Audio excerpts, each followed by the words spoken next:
Hi and welcome to my latest video. I already made a video today about the upcoming fight between Fabio Wardley and Justice Hooney. I wasn't planning on making a video today, but I just came across the news that Vasily Lomachenko has retired. And for me personally, I'm happy he retired. He's 37, he's pushing on a bit. His best days are behind him. I'm happy he realised that and just said no, because he doesn't deserve to go out losing 3 of his last 4 fights and getting stopped in 2. I just don't know how people are going to look at Lomachenko, look back at him. For me, he was one of the best to ever do it. I think a prime Lomachenko at featherweight gives anyone nightmares. You'd pick out anyone from history and he gives them nightmares. My favourite fighter of all time is Prince Nazim Hamed. It pains me to say it, but I think Lomachenko at featherweight would have made easy work of Hamed. The problem with Lomachenko was he should have stayed at featherweight, maybe super featherweight, but to chase the fights, to chase the money, he had to go through the weights. He ended up at lightweight and he had no business at lightweight. Like, at a push, he was super featherweight. His best, even though he won everything bar the WBO at lightweight. Was it WBO or IBF? Sorry, I think Teofimo Lopez has. He held the Ring magazine. Maybe not. I don't know. I should research more before I do these things. But he definitely held the WBA, the WBC, and the WBO at lightweight. He was a 3-weight world champion. I think when people look back in years to come, they'll see his record. They'll see 18 wins, 3 losses, and say, well, he wasn't all that. But you have to understand too, in his second fight, he fought for the world title against Orlando Salido, a seasoned veteran. And there isn't many fighters who will go in their second fight and fight for a world title, never mind go 12 rounds. And let's be honest here, Salido delivered more illegal low blows than an underage prostitute. And his next fight, he fought Guy Russell. And in my eyes, easily beat Guy Russell.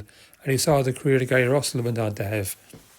He also beat the Narvaez, which was a very good win. And also people don't really talk about his win over Nicholas Jackson, because at the time Jackson had knocked out Denaire and I was coming off a draw, but he was known as a killer and Lomachenko made him give up. He refused to come out for the 6th or 7th round.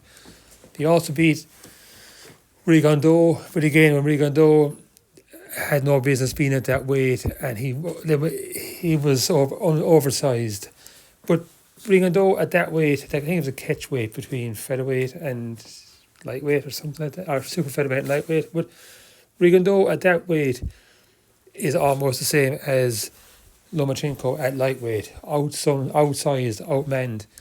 Like, I think that was very obvious. In the only fight I think he lost fairly, I thought he beat, I know I'm skipping myself here, I thought he was unlucky with the ref's calls against Salido, and I thought he beat Devin Haney.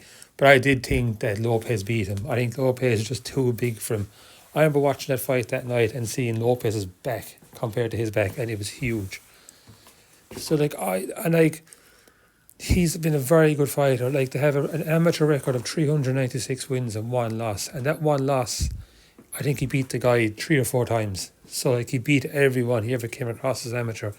Won 2 Olympic golds, 3 world medals, 2 or 3, 4 European medals. He'd done everything he could have done. So that's why I hope he gets the flowers he deserves going forward. Because for me, he deserves it. He is one of the best to ever do it. So I think a lot of fighters didn't want to know nothing about him. Like, he would have boxed anyone. He didn't care. He just wanted the big wins, obviously the big money, the big everything. But a lot of these boxers, they wanted nothing to do with him. Like Floyd Mayweather kept Gervonta Davis miles away from him. And that's why I was happy last year. About this time last year, there was talks between Top Rank and PBC about making the Gervonta Davis fight. I didn't like that because I thought Davis could stop him here because he's past it. And that wouldn't have sat right with me at all, considering that Davis wouldn't fight him 5 years earlier. He was too young, he was too this, he was too that, but he wanted him when he was over the hill. So yeah, I am happy he's retired. I didn't want to see him go out, getting beat, and he's going away. I wouldn't mind the Shakur Stevenson fight. Yeah, I think he would have lost, but he wouldn't have been knocked out or stopped. It would have been a boxing match.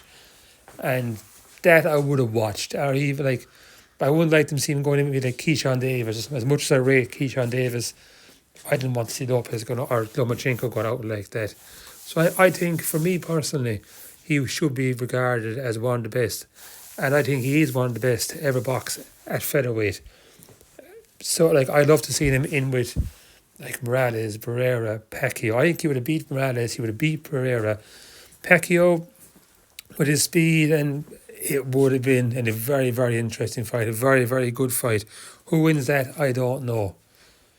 But yeah, I'm trying something different in my videos today, this kind of generic background videos. I can't keep using my own personal videos. I'm starting to run out of videos, and they're not as interesting. At least these look good. But yeah, that's it for today's video. Again, like I said, I wasn't planning on making the video, but I had to comment on Lomachenko. I think Lomachenko should be in this time 5 years, should be inducted into the Hall of Fame, and should be remembered as an all-time great. So that's it for the video. Thanks for watching. Please remember to like, share and subscribe, and I'll see you in the next one. Good luck.